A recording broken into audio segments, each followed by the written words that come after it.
Essa mãe morava em uma garagem de carro com seus 3 filhos, mas 3 anos depois, eles descobriram seu outro emprego.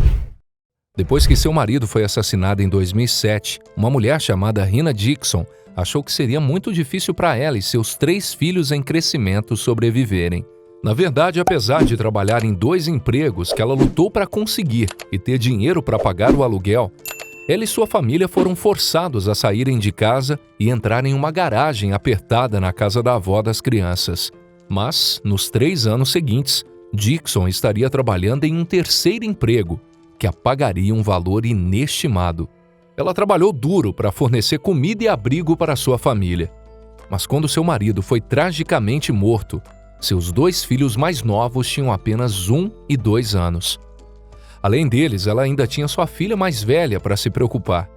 E então se viu sozinha no mundo para criar os 3 filhos. Sem surpresa, tudo isso foi uma luta para a mãe solteira e, de fato, Dixon estava trabalhando em alguns empregos de meio período apenas para sobreviver. Inevitavelmente, já que o custo de criar 3 filhos aumentava rapidamente, logo ela não tinha mais condições de pagar o aluguel.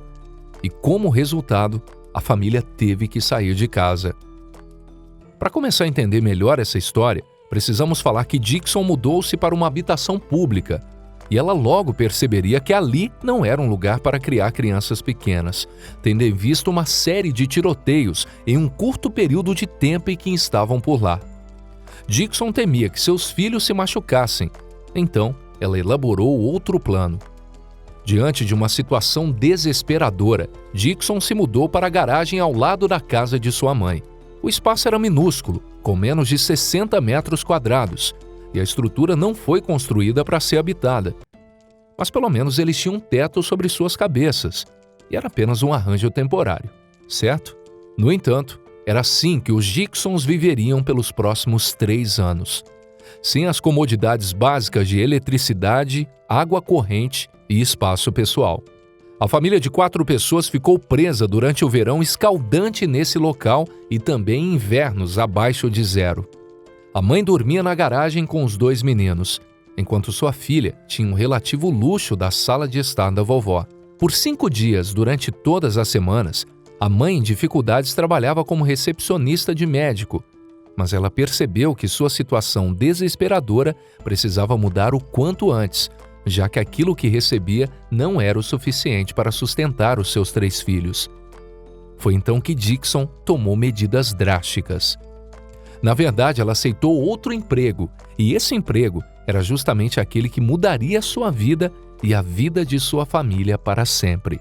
Isso porque, em 2013, Dixon começou a construir uma nova casa para ela e seus filhos. E além de trabalhar na construção de sua própria casa, ela trabalhou em construções de casas para outras pessoas, pois tinha se tornado membro do Habitat para a Humanidade, uma iniciativa de troca de suor, onde os voluntários abrem mão do seu tempo livre para construir casas. E no final, os candidatos aprovados ganham as chaves para entrarem pela porta da frente de suas próprias casas. Os voluntários devem contribuir com 500 horas de trabalho, construindo suas próprias casas e as casas de outras pessoas. E candidatos de conclusão bem-sucedidos terminam o trabalho como proprietários das casas que construíram. A organização diz que isso está longe de ser uma caridade, pois trata-se de muitas mãos amigas entre pessoas que passam por necessidades. O programa também está longe de ser uma jornada fácil de se completar, já que além de todos os participantes contribuírem com seu tempo em trabalhos regulares e nos cuidados infantis de suas crianças, na cidade de Sacramento, eles têm de suportar a devastação das mudanças sazonais extremas. De fato, a senhora Dixon achou o trabalho tão brutal que ela quase desistiu no primeiro dia, como explicou em uma entrevista ao ABC 10 em 2016. Dixon contou que no seu primeiro dia no trabalho, ela estava quase chorando enquanto dirigia para casa. Completamente queimada de sol e desgastada, ela ainda estava muito quente e suada, mesmo depois de um banho na casa de sua mãe. Ela disse que, para piorar as coisas, os participantes do programa tinham que ter mais de 16 anos, o que significava que nenhum dos filhos dela poderiam fazer parte do programa para ajudá-la. Mais uma vez, ela estava sozinha. Mesmo assim, Eram os filhos dela, no entanto, que a ajudaria de outras formas, como ela explicou. Eu chegava em casa e olhava para os meus filhos naquela terrível situação de vida em que nós estávamos, amontoados em uma garagem. Contudo, eu dizia o tempo todo que eu não era desistente, que eu me recusava a deixar meus filhos me verem desistir. As plantas de casas do Habitat para a Humanidade foram feitas pela primeira vez no final dos anos 1960. Clarence Jordan, um agricultor que era dono de uma comunidade de trabalhadores, estava percebendo que os trabalhadores da fazenda precisavam de casas sólidas e acessíveis. Os fundadores da organização elaboraram um plano junto com Jordan e com uma mulher chamada Millard Fuller, quando tiveram a ideia de utilizar voluntários para construir casas com lucro zero. Eles construiriam novas casas, enquanto os ganhos financeiros através da angariação de fundos seriam investidos nos materiais e seus custos. Os líderes da organização levaram um conceito para a República Democrática do Congo em 1973, sob o nome de Fundo para a Humanidade. Após 3 anos de sucesso desenvolvendo a ideia, eles retornaram aos Estados Unidos e então, com a ajuda de apoiadores, em 1976, o Habitat for Humanity International nasceu com o apoio do ex-presidente Jimmy Carter e sua esposa. O trabalho do grupo Habitat for Humanity se espalhou por 1.400 comunidades nos Estados Unidos da América. E, de fato, até hoje, a iniciativa deu a quase 7 milhões de pessoas vulneráveis em todo o mundo novas casas para que pudessem viver. Enquanto isso, a casa de Dixon seria a 130ª a ser construída na área de Sacramento. Então, em março de 2016, e depois de 3 anos de muito trabalho duro, Dixon recebeu as chaves de sua própria casa de 3 quartos e 2 banheiros. E, de fato, foram 9 anos difíceis desde que o pai das crianças morreu. No entanto, a nova casa ofereceu aos filhos de Dixon um novo começo.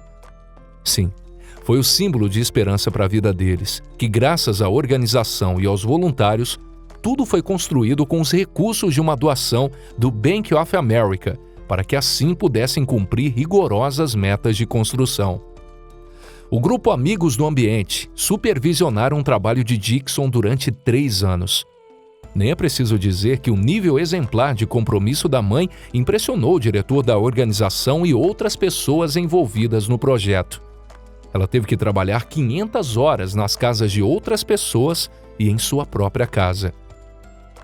Para que estivesse sempre disposta a construir para poder possuir essa casa, Dixon disse ao canal Fox 40 que tinha sempre no pensamento o objetivo de ter seus próprios quartos, de poder decorar seus próprios cômodos e de ter seu próprio espaço.